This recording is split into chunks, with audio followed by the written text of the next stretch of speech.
السلام علیکم ورحمۃ اللہ وبرکاتہ۔ میرے محترم بزرگوں اور عزیز ساتھیوں، آج کی اس ویڈیو میں ہم آپ لوگوں کو 6 صفات کے بارے میں بتائیں گے۔ میرے محترم بزرگوں اور عزیز ساتھیوں، صحابہ کرام رضی اللہ تعالی عنہم اجمعین اللہ کے نبی صلی اللہ علیہ وسلم کی صحبت میں رہ کر بہت ساری صفات سیکھیں۔ ان میں سے چند صفات یہ ہیں جن پر عمل کرنے سے دین پر چلنا ہمارے لیے آسان ہو جاتا ہے۔ وہ صفات یہ ہیں: نمبر 1 ایمان، نمبر 2 نماز، نمبر 3 علم و ذکر، نمبر 4 اکرام مسلم، نمبر 5 اخلاص نیت، نمبر 6 دعوت و تبلیغ۔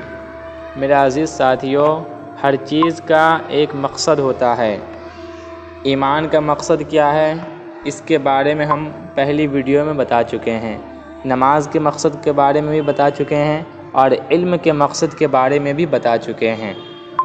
اس ویڈیو میں میرے عزیزوں، ہم آپ لوگوں کو ذکر کے مقصد کے بارے میں بتائیں گے کہ ذکر کا مقصد کیا ہے۔ ذکر کا مقصد ہے کہ اللہ تبارک و تعالی کی ذات کا دھیان نصیب ہو جائے، حال کا امر معلوم کر کے اللہ کے دھیان کے ساتھ اپنے آپ کو اس عمل میں لگا دینا، یہ ذکر ہے۔ قرآن مجید میں ہے کہ اللہ تعالیٰ کو کثرت سے یاد کرو تاکہ تم کامیابی پا سکو۔ دوسری جگہ ہے کہ اللہ کا ذکر کثرت سے کرو اور صبح و شام اس کی تسبیح کرو۔ اللہ تعالیٰ کے ذکر کے فضائل قرآن و حدیث میں بے شمار بیان ہوئے ہیں۔ فضائل ذکر، ذکر کے فضائل، فرمایا کہ جنت کے 8 دروازے ہیں، اس میں سے ایک ذکر کرنے والوں کے لیے ہے، ذاکرین اس میں سے مسکراتے ہوئے داخل ہوں گے۔ حضور اکرم صلی اللہ علیہ وسلم کا ارشاد ہے، جو شخص اللہ کا ذکر کرتا ہے اور جو نہیں کرتا، ان دونوں کی مثال زندہ اور مردہ کی سی ہے۔ ذکر کرنے والا زندہ اور ذکر نہ کرنے والا مردہ ہے۔ ذکر اللہ کی طرف رجوع پیدا کرتا ہے، جس سے رفتہ رفتہ یہ نوبت آ جاتی ہے کہ ہر چیز میں حق تعالی شانہ اس کی جائے پناہ اور مأویٰ اور ملجا بن جاتے ہیں۔ اللہ کا ذکر شیطان کو دفع کرتا ہے، اللہ کی خوشنودی اور قرب کا سبب ہے، بدن کو اور دل کو قوت بخشتا ہے، چہرہ اور دل کو منور کرتا ہے، اللہ کی مغفرت کا دروازہ کھولتا ہے، دلوں کو زنگ سے صاف کرتا ہے، لغزشوں اور خطاؤں کو دور کرتا ہے، سکینہ اور رحمت کے اترنے کا سبب ہے۔ ذکر کی مجلسیں فرشتوں کی مجلسیں ہیں۔ ذکر شکر کی اور اللہ سے دوستی کی جڑ ہے۔ ذکر سے جنت میں گھر اور محلات تعمیر ہوتے ہیں۔ نبی کریم صلی اللہ علیہ وسلم کے ارشاد کا مفہوم ہے، بہت سے لوگ ایسے ہیں کہ دنیا میں نرم نرم بستروں پر اللہ کا ذکر کرتے ہیں، جس کی وجہ سے حق تعالی جنت کے اعلیٰ درجوں میں ان کو پہنچا دیتا ہے۔ حدیث کا مفہوم ہے کہ ایک شخص کے پاس بہت سے روپے ہوں اور وہ ان کو تقسیم کر رہا ہو، اور دوسرا شخص اللہ کے ذکر میں مشغول ہو، تو ذکر کرنے والا افضل ہے۔ نبی اکرم صلی اللہ علیہ وسلم کا ارشاد ہے کہ اللہ کے ذکر سے بڑھ کر کسی آدمی کا کوئی عمل عذاب قبر سے نجات دینے والا نہیں ہے۔ حضور نبی کریم صلی اللہ علیہ وسلم نے فرمایا کہ جب جنت کے باغوں سے گزرو تو خوب کھاؤ۔ کسی نے عرض کیا، یا رسول اللہ صلی اللہ علیہ وسلم، جنت کے باغ کیا ہیں؟ ارشاد فرمایا، ذکر کے حلقے۔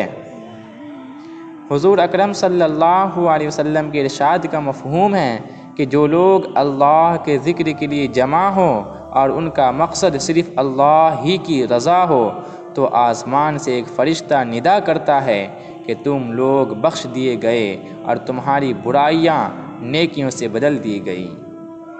لہٰذا ہمیں چاہیے کہ ہم ہر وقت اللہ تعالیٰ کا ذکر کریں تاکہ اللہ کی ذات کا دھیان نصیب ہو۔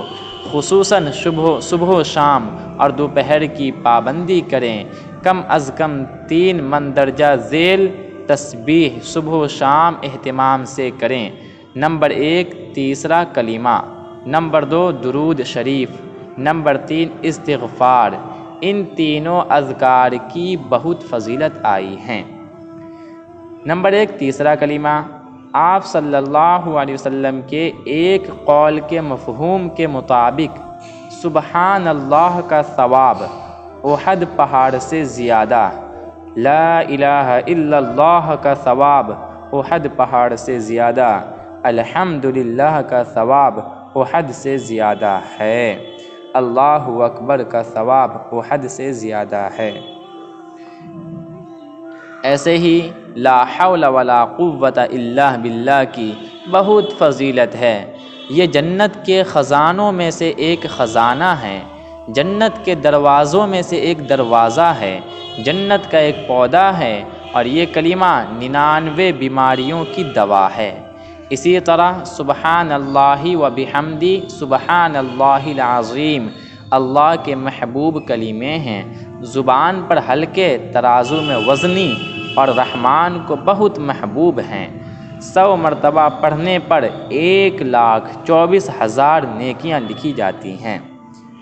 نمبر 2 درود شریف، حضور پر نور سرور کائنات فخر موجودات کے احسانات کو سامنے رکھ کر کثرت سے درود پڑھا جائے، کم از کم 100 دفعہ صبح و شام۔ جو شخص 1 دفعہ درود پڑھتا ہے اللہ تعالیٰ اس پر 10 دفعہ رحمتیں بھیجتے ہیں، 10 خطائیں معاف کرتے ہیں، 10 درجے بلند کرتے ہیں۔ حضور اقدس صلی اللہ علیہ وسلم کا ارشاد ہے کہ بلا شک قیامت میں لوگوں میں سے سب سے زیادہ مجھ سے قریب وہ شخص ہوگا جو سب سے زیادہ مجھ پر درود بھیجے گا۔ آپ صلی اللہ علیہ وسلم کا ارشاد نقل کیا ہے کہ جو شخص صبح و شام مجھ پر 10 مرتبہ درود شریف پڑھیں اس کو قیامت کے دن میری شفاعت پہنچ کر رہے گی۔ حضور صلی اللہ علیہ وسلم کے ارشاد کا مفہوم ہے کہ مجھ پر درود شریف پڑھنا پل صراط پر گزرنے کے وقت نور ہے، اور جو شخص جمعہ کے دن 80 دفعہ مجھ پر درود بھیجے اس کے 80 سال کے گناہ معاف کر دیے جائیں گے۔ نمبر 3 استغفار، انسان اپنے گناہوں کو سامنے رکھ کر خوب دھیان کے ساتھ اللہ تعالیٰ سے توبہ اور معافی مانگے۔ خود اللہ پاک اپنے قرآن میں ارشاد فرماتے ہیں کہ اے مومنو اللہ کے آگے خوب سچی پکی توبہ کرو۔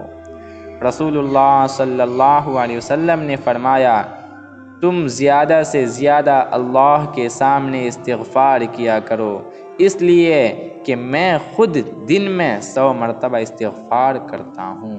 اس لیے میرے عزیزو، اس تیسرے نمبر یعنی علم و ذکر کی دوسروں کو ترغیب دی جائیں، ان کے فضائل سنائے جائیں، خود بھی اہتمام کریں، دعا کی قوت کو بھی بڑھائیں اور دعا سے مسئلے حل کرائے جائیں، دعائیں مانگی جائیں کہ اے اللہ مجھے علم و ذکر کی حقیقت نصیب فرما۔ اللہ رب العزت ہم لوگوں کو کہنے سننے سے زیادہ عمل کی توفیق عطا فرمائے۔ آمین ثم آمین۔